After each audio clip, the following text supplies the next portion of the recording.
السلام علیکم ورحمۃ اللہ وبرکاتہ۔ وعلیکم السلام ورحمۃ اللہ وبرکاتہ۔ راحیلہ کیسی ہیں آپ؟ ٹھیک ہیں؟ الحمدللہ میں بالکل ٹھیک ہوں، آپ کیسی ہیں؟ الحمدللہ۔ ہماری یہ کلاس ریکارڈ کی جا رہی ہے۔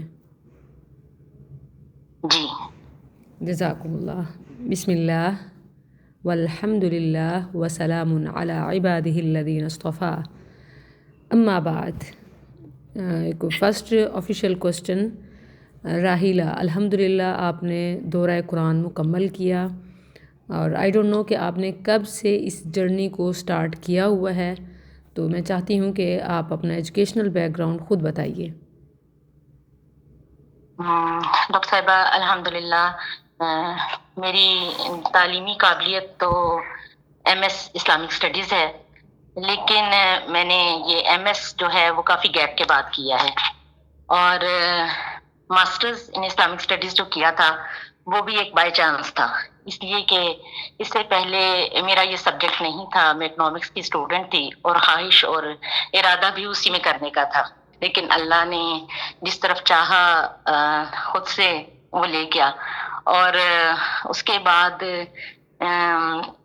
ایم ایس کے دوران کافی جو میں نے مشکلات تھوڑی سی فیس کی وہ اس سلسلے میں تھیں کہ مجھے عربی زبان سے اتنی واقفیت نہیں تھی کہ جتنی ہونی چاہیے تھی۔ بس یہی کچھ وجوہات تھیں کہ جس کی وجہ سے میں نے یہ ارادہ کیا کہ مجھے سیکھنا ہے، اور اس کے لیے میں نے سوشل میڈیا کے پلیٹ فارم سے بہت کچھ سیکھا، اس لیے کہ وقتاً فوقتاً میں ایسے کورسز جوائن کرتی رہتی تھی جہاں سے مجھے نظر آتا تھا کہ جہاں سے مجھے کچھ نہ کچھ سیکھنے کا مل سکے۔ میں نے کبھی چھوٹی موٹی عربی گرامر کورسز سیکھنے کا جو ہے وہ سلسلہ سوشل میڈیا سے جوڑے رکھا، اسی طرح سے کبھی میں نے چھوٹے کورسز جس میں کہ تھوڑی تفسیر قرآن سے متعلق چیز ہوتی وہ سیکھ لیتی تھی، اور پھر دورہ قرآن کے سلسلے میں تو کوئی 3 سال پہلے سے میں نے جوائن کیا تھا۔ ایک مرتبہ ڈاکٹر فرحت ہاشمی سے میں نے دورہ قرآن جو ہے وہ کیا تھا، لیکن وہ آن لائن نہیں تھا، بلکہ وہ خط و کتابت کے ذریعے تھا۔ انہوں نے کوسچن اینڈ آنسرنگ جو ہے وہ اس طرح سے کرتے تھے کہ ہمیں لکھ کر جو ہے وہ ان کو سبمٹ کروانا پڑتا تھا، اور وہ بہت اچھا سلسلہ تھا۔ وہ تقریباً 2 سال پہلے میں نے ان کے ساتھ کیا۔ اسی طرح سے ڈاکٹر اسرار احمد کی تنظیم اسلامی سے میں نے ایک دورہ قرآن کیا تھا، اور اس کے بعد آپ کے ساتھ تو میرا لائیو کلاسز لینے کا سلسلہ شاید پچھلے سال، اور وہ بھی کوئی نصف قرآن کے بعد میں نے شروع کیا تھا، اور بائی چانس آپ کے ساتھ تعلق کس طرح سے قائم ہو گیا کہ مجھے یہ اچھا لگا کہ لائیو کلاسز میں بہت ڈیٹیل کے ساتھ ایک تو چیزیں سمجھائی جاتی تھی، اور اس کے بعد لائیو کلاسز کے بعد ایک سیشن ہوتا تھا کوسچن اینڈ آنسرنگ کا۔ مجھے اس سلسلے میں بہت کیوریاسٹی ہوتی تھی کہ کچھ چیزیں ایسی ہیں جو کہ بالکل اختلافی نوعیت کی ہوتی ہیں، تو اس کے بارے میں اکثر آپ سے سوال کیا کرتی تھی، اور وجہ صرف یہی تھی کہ جو چیزیں ذہن میں تشنہ رہ جاتی ہیں اس کے بارے میں جو ہے وہ کم از کم کسی مستند طریقے سے جو ہے وہ جان سکے کہ آخر کیوں اتنا اختلاف ہے۔ اور بس یہی تھوڑا سا جرنی جو ہے وہ سلسلہ چلتا رہا، اور یہاں تک پہنچ گیا کہ آج میں نے آپ کے ساتھ الحمدللہ دورہ قرآن مکمل کیا۔ الحمدللہ، بارک اللہ لی ولکم۔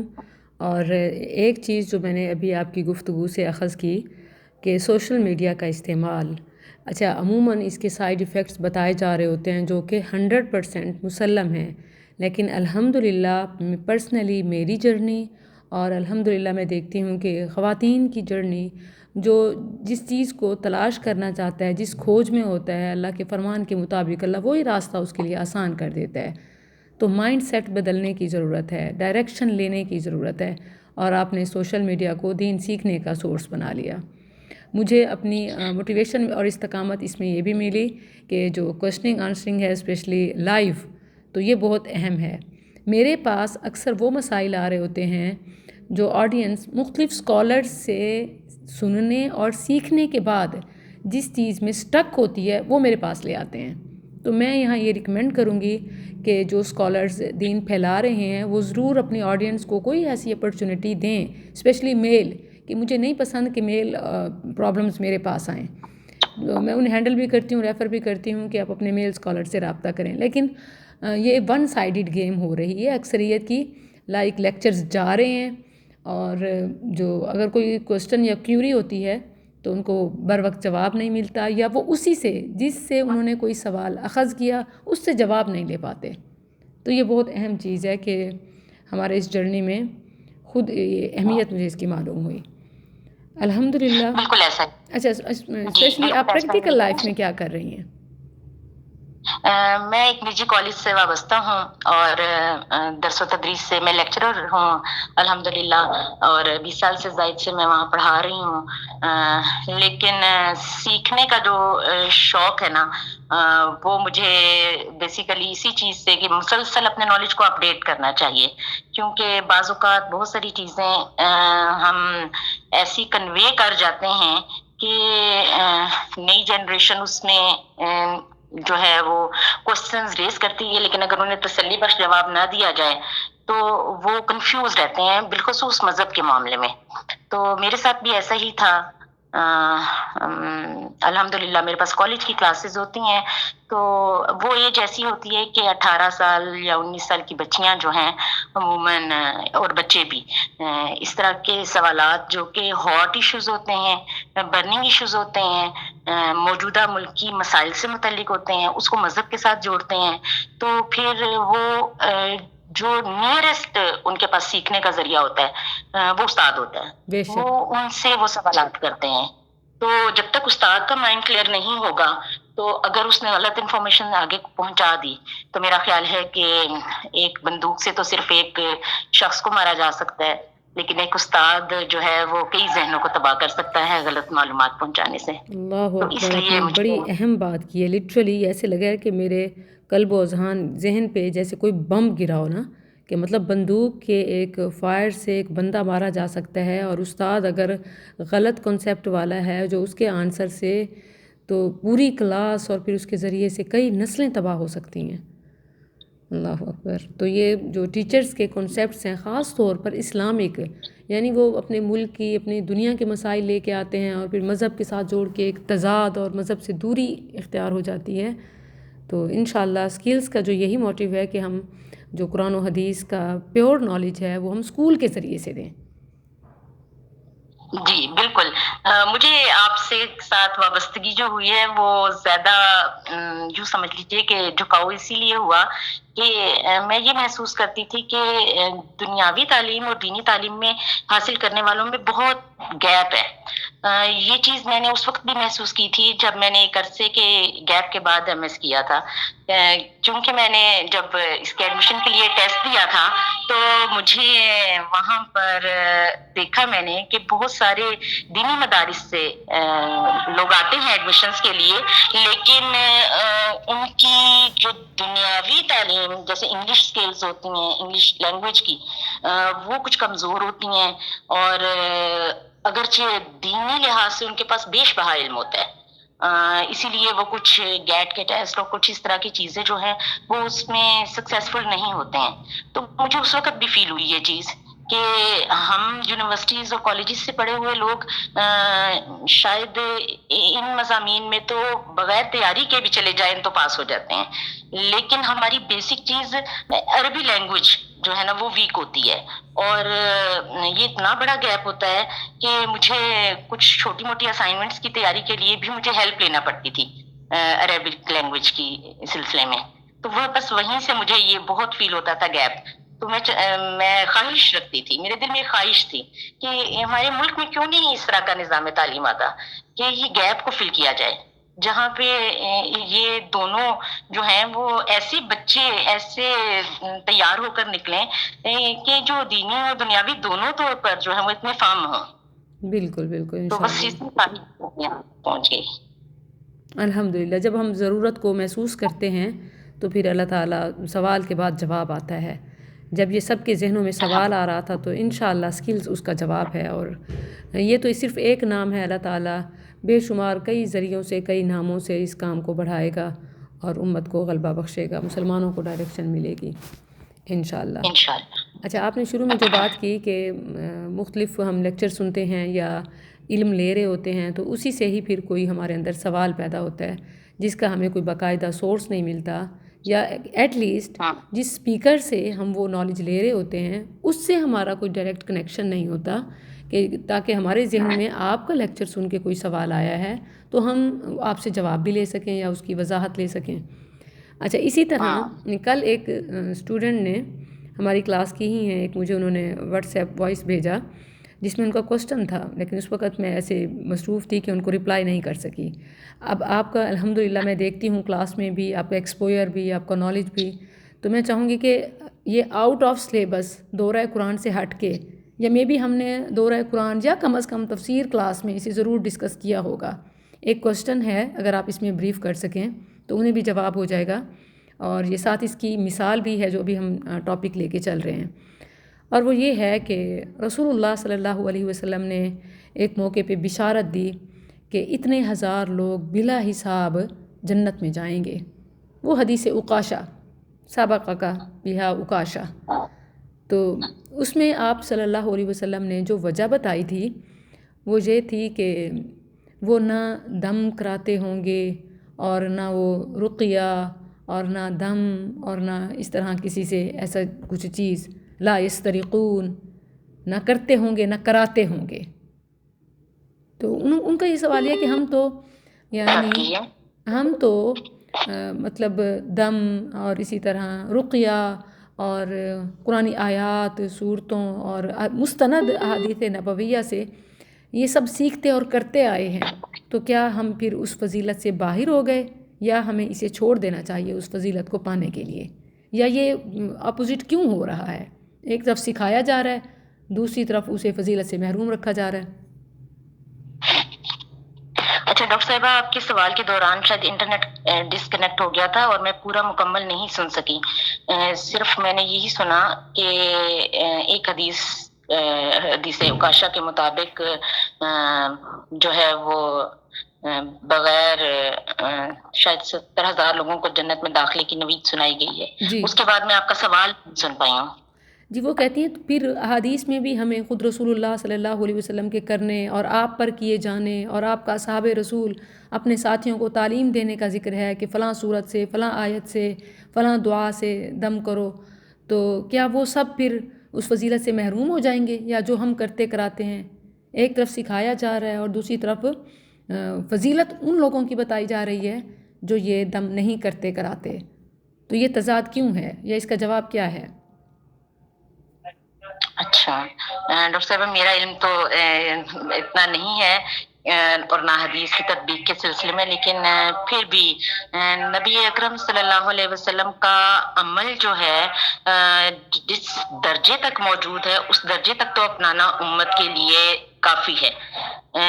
میرا خیال ہے کہ اس درجے تک تو اپنانا ٹھیک ہے، لیکن اس سے زائد نہیں کہ ہم یہ سمجھ بیٹھیں کہ صرف یہی چیز کافی ہے جنت میں داخلے کے لیے، حالانکہ قرآن میں جنت میں داخلے کے سلسلے میں موجود ہے کہ کیا تم ایسے ہی جنت میں داخل ہو جاؤ گے جب تک کہ تم ہلائے نہیں گئے، یعنی تمہاری آزمائش نہیں کی گئی۔ تو یہ جس درجے میں ہمیں علم پہنچا ہے اس درجے تک اختیار کرنا چاہیے۔ اسی طرح سے جیسے کہ قرآن کی بہت ساری صورتوں کے پڑھنے کے فضائل ہوتے ہیں، تو یہ اس کا مطلب یہ نہیں ہوتا کہ ہم اس کی ڈیپتھ میں نہ جائیں، اس حد تک تو پڑھنا ضروری ہے۔ جیسے 10 بار قل هو اللہ احد پڑھ لی تو پورا قرآن پڑھنے کا ثواب ہے، یا 1/2 قرآن بھی اس کو 3 مرتبہ پڑھنے کو کہا گیا۔ اس کا یہ ہرگز مطلب نہیں کہ ہم جو ہے وہ پورا پڑھنا چھوڑ دیں، ایک تفضیلی ثواب ہے اور حقیقی ثواب ہے۔ تو میرے ذہن کے جو علم کے مطابق تو یہ اس حد تک ہی میں آپ کو اس جانتی ہوں۔ میں جواب جو ہے نا وہ کہیں نہ کہیں آپ نے دے دیا ہے، وہ یہ کہ جو لوگ خاص اس کو وظیفے کو دنیاوی مفاد کے لیے لے رہے ہیں، یا صرف یہ کہ صرف اسی وظیفے سے اسی دم سے ہی وہ یہ چیز سمجھتے ہیں کہ بس اس سے ہمیں شفا مل جائے گی یا ہمارا یہ مسئلہ حل ہو جائے گا، وہ فضیلت سے محروم ہے۔ وگرنہ عمل کرنے والے سنت سمجھ کر شریعت کے مطابق عمل کرنے والے وہ اس فضیلت میں شامل ہیں۔ جو حدیث میں فضیلت بتائی گئی ہے وہ ان لوگوں کی ہے کہ جو اس کا مطالبہ نہیں کرتے یا اس میں مبالغہ نہیں کرتے، یہ دو اہم ہیں، یہی جواب ہیں. یعنی ان کا یہ نہیں ہوتا کہ مثلا ہم بیمار ہوئے ہیں، فلاں ہی صاحب کے پاس جائیں گے، فلاں ولی کے پاس جائیں گے اور پھر ہم اس سے ہی دم کرائیں گے ٹھیک ہوں گے. یہ مبالغہ ہے اور یہ مطالبہ بھی فضیلت سے محروم ہونا ہے. وگرنہ جہاں تک آپ خود یا جو آپ کے پاس موجود ہے، جو بھی موجود ہو، آپ وہ جو قرآنی آیات ہیں، صورتیں ہیں یا مسنون دعائیں ہیں، ان سے دم کرتے یا کراتے ہیں تو پھر فضیلت سے محروم ہونا نہیں ہے. جو فضیلت سے محرومی ہے وہ مخصوص مطالبات اور اس میں مبالغے کی وجہ سے ہے. جی بالکل ایسے ہی. تو انشاءاللہ ان کو بھی جواب مل جائے گا. اور یہی جو ہے ہماری تفسیر میں پیٹرن چل رہا ہوتا ہے. جیسے راحیلہ نے ذکر کیا کہ جو بھی ساتھ ساتھ کوئی سوال نہ صرف سبق سے ریلیٹڈ بلکہ آؤٹ آف لیسن بھی ہو، آؤٹ آف کلاس، تو ہم وہ ساتھ انشاءاللہ مزید ہمارا سورہ صف سے رمضان کے بعد شروع ہوگا. اچھا، اب دورہ قرآن کی طرف آتی ہوں. میں شارٹ آپ سے کچھ لیتی ہوں. سورہ یوسف کے بارے میں کچھ بتائیے. اسی سے ہی میں آپ سے کچھ سوال کرنا چاہتی ہوں. سورہ یوسف کی اہمیت میں. سورہ یوسف کو احسن القصص کہا گیا. ویسے تو قرآن حکیم میں بہت سے قصے بیان کیے گئے ہیں، لیکن احسن القصص بہترین قصہ جو کہ بیان کیا گیا وہ ہے یوسف علیہ السلام کے بارے میں. اور یہ اس قدر خوبصورت سورہ ہے کہ اس سے ہمیں بہت سے سبق جو ہیں وہ ملتے ہیں. جیسا کہ والد کی بیٹوں میں سے ایک خاص بیٹے کے ساتھ محبت، اور اس سے پھر ان کا خواب میں دکھایا جانا اللہ کی طرف سے، اور اس خواب کو اپنے والد نے جو ہے اس کی تعبیر اس طرح سے لی کہ اپنے بھائیوں سے ہی اس کو بیان نہ کرنا. اس سے معلوم ہوا کہ حسد سے نعمتیں جو ہیں وہ ضائع ہو جاتی ہیں، اس لیے اس کو ظاہر یا عیاں نہیں کرنا چاہیے جب تک کہ کام تکمیل تک نہ ہو جائے. اور اس کے بعد یوسف علیہ السلام کے اوپر جو آزمائشیں آئیں، اس سلسلے میں والد کا طرز عمل کیا ہوا. حالانکہ اگرچہ وہ ایک نبی تھے، اس کے باوجود جب انہیں ان کے بھائی کنویں میں ڈال گئے تو باوجود اس کے کہ وہ انتہائی قریب تھے، لیکن نبی کو اس کی خبر نہ ہو سکی، حضرت یعقوب علیہ السلام کو. اور جب کہ وہ میلوں دور تھے اور مصر میں موجود تھے، اور وہاں سے اپنا کرتا جو ہے وہ بھائیوں کے ہاتھ بھیجتے ہیں، تو حضرت یوسف کے والد کہتے ہیں کہ مجھے تو یوسف کی خوشبو آ رہی ہے. اس سے یہ بھی پتہ چلا کہ انبیاء کو جتنا اللہ تعالیٰ معلوم کروا دیتے ہیں ان کو اتنا ہی پتہ ہوتا ہے، اس سے زائد کا نہیں پتہ ہوتا ہے. اور حضرت یوسف علیہ السلام کی جو ہے خوابوں کو تعبیر بتانے کا جو اللہ تعالیٰ کی طرف سے ان کو ودیت کی گئی تھی، اس سے ان کی نجات، ان کی جو ہے وہ ذریعہ بنی کس طرح سے کہ وہ جیل سے جو ہے وہ رہا ہوتے ہیں. علاوہ ازیں وہ خاتون کے جو جال میں یا فتنے میں مبتلا ہونے کے امکانات تھے ان کو بھی سورہ یوسف میں بیان کیا گیا ہے. اور بڑی خوبصورت آیت مجھے وہ لگتی ہے قرآن کی کہ جس میں نفس کی شرارتیں جو ہیں اس کے بارے میں اللہ فرماتے ہیں کہ وَمَا أُبَرِّئُ نَفْسِي إِنَّ النَّفْسَ لَأَمَّارَةٌ بِالسُّوءِ إِلَّا مَا رَحِمَ رَبِّي. تو یہ جو إِلَّا مَا رَحِمَ رَبِّي ہے، اس سے معلوم ہوا کہ اللہ کا رحم جب تک نہ ہو انسان اپنے نفس کی، بالخصوص نفس امارہ کی جو ہے برائیوں سے وہ نہیں بچ سکتا ہے. یہ آیا مبارکہ ہمیں جو ہے وہ نفس امارہ جو ہے اس سے ہوشیار رہنے کو بھی سکھاتی ہے، دعوت دیتی ہے، اور اللہ کا رحم اور فضل الحمدللہ بھی سکھاتی ہے. احسن القصص سے آپ نے بہت خوبصورت پوائنٹس ہائی لائٹ کیے ہیں. ابھی آپ جو پوائنٹ ذکر کر رہی ہیں کہ یہ آیت آپ کی فیوریٹ آیت ہے، میں یہ پوچھنا چاہتی ہوں کہ یہ قول کس کا ہے، کون کہہ رہا ہے؟ مفسرین کی اس کے بارے میں دو آرا ہے. اگر پیچھے سے جو چل رہی ہے بات اس کے ساتھ اس کو جوڑا جائے تو کہا جاتا ہے کہ یہ اس جو امرات العزیز تھی، اس کا قول ہے. اور اگر اس آیت سے آگے والی جو گفتگو ہو رہی ہے اس کے ساتھ اس کو پیچھے سے جوڑا گیا تو مفسرین کہتے ہیں کہ یہ حضرت یوسف علیہ السلام کا قول ہے اس کے بارے میں. بہترین، گڈ، ماشاء اللہ. یہ اس سے پتہ چلتا ہے کہ الحمدللہ آپ کی جو کانسیپٹس ہیں وہ کتنے کلیئر ہیں اور کتنی گرپ ہے الحمدللہ. اور مجھے الحمدللہ. خوشی ہے لٹرلی آپ کی کلاس میں پریزنس. اگر یہ کہنا جائز ہوتا کہ مجھے فخر ہے آپ پہ تو میں ضرور کہتی، لیکن کیونکہ ہمارے پیارے نبی صلی اللہ علیہ وسلم نے بھی اس کا انکار کیا کہ انا سید ولد آدم ولا فخرا وبیدی لواء الحمد ولا فخرا، تو اسی لیے لا فخرا. وگرنہ الحمدللہ اللہ سبحانہ و تعالیٰ کی بلیسنگ ہے. اور انشاءاللہ آپ امت کی بیٹیوں کے لیے اسپیشلی جو آپ کا عہدہ ہے، منصب ہے ان کالج، اس کے تھرو آپ امت کی بیٹیوں کی جو تعلیم و تربیہ کر رہی ہیں، اور پھر میرا اس میں کنٹریبیوشن کہ میں ان تک اپنی آواز آپ کے ذریعے سے پہنچا سکتی ہوں، اس پر اللہ کا شکر ہے الحمدللہ. الحمدللہ. ڈاکٹر صاحبہ مجھے کبھی علم کے معاملے میں جتنا میں پڑھ سکی یا جو جرنی رہا یا جو میں ابھی سیکھ رہی ہوں، میں ہمیشہ اللہ تعالیٰ سے یہ دعا کرتی ہوں کہ اللہ عمل کی توفیق عطا فرما، کیونکہ علم میں تو شیطان بھی بہت زیادہ تھا، ابلیس کے پاس بھی بہت علم تھا، لیکن عمل کی توفیق ہونی چاہیے. اللہ تعالیٰ آزمائشوں سے محفوظ رکھے اور اس میں کامیابی عطا فرمائے. تو میرے لیے بالخصوص دعا کیجیے کہ مجھے عمل کی توفیق عطا فرمائے اللہ تعالیٰ. انشاءاللہ. اور آپ بے فکر رہیں، علم جو ہے ضروری نہیں وہی الا ما رحم ربی والی بات، وگرنہ اللہ نے یہ بھی تو فرمایا کہ علم سے خشیت بڑھتی ہے، اور خشیت پارٹ آف عمل ہے. انما یخشى اللہ من عباده العلماء. تو انشاءاللہ اسی خشیت، علم میں خشیت ہوگی، عمل میں مضبوطی آئے گی انشاءاللہ. انشاءاللہ. آپ سکلز کے لیے کچھ یا اور لسنرز کے لیے، سسٹرز کے لیے کوئی میسیج دینا چاہیں تو یہ لاسٹ ہے، آپ دے سکتی ہیں.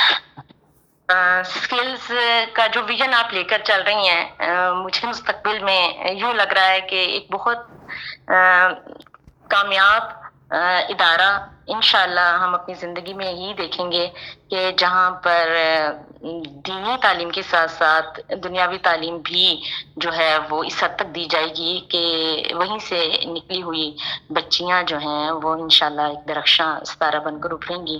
اور میری تمام لسنرز سے اور جو بھی آپ کی اس پروجیکٹ میں شریک ہیں ان سے یہی اپیل ہے کہ ان کے جو ہیں وہ آپ کا ساتھ دیں، دعا کے ذریعے، مال کے ذریعے، جیسے بھی ممکن ہو اس کو سپورٹ کیجیے. اور مجھے انتہائی خوشی ہوتی ہے اس بات سے کہ میں جیسا سوچتی ہوں اللہ تعالیٰ میرے لیے ایسے راستے الحمدللہ بنا دیتے ہیں، اور آپ سے تعلق بھی اس کی ایک کڑی ہے. الحمدللہ علی ذلک. اللہم وفقنا لما تحب وترضى.